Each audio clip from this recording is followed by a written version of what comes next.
सबसे पहले क्या चीज है यहाँ पे? समतल दर्पण। अब समतल दर्पण में एक प्रकाश की किरण आ रही है जिसको क्या कहेंगे? आपतित किरण।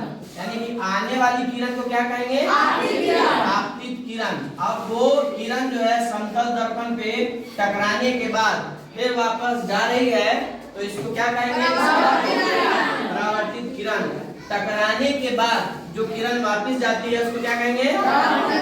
परावर्तित किरण।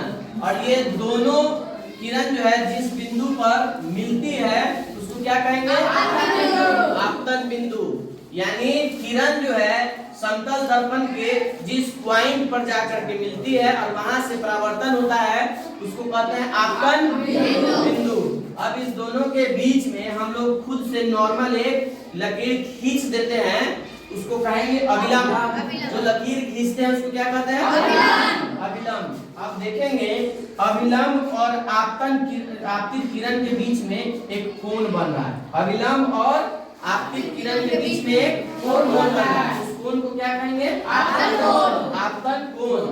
और आपतित किरण को हम इंग्लिश में इंसिडेंट रे कहते हैं, इसलिए इसको आई से सूचित करते हैं, इंडिकेट करते हैं आई से, इसलिए यहाँ पे आई लिखा हुआ है।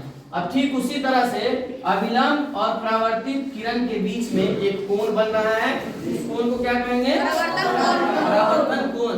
इसको रिफ्लेक्टेड रे कहा जाता है, इसलिए इसको आर यहाँ पे हम इंडिकेट किए हैं, आर से इसको यहाँ पे सूचित किया है। एक चीज और हम लोग जान जाएंगे, इतना तो हम लोग कंफर्म हो गए कि जो आने वाली किरण है उसको और जो टकराने के बाद परावर्तन हो रहा है उसको क्या कहेंगे?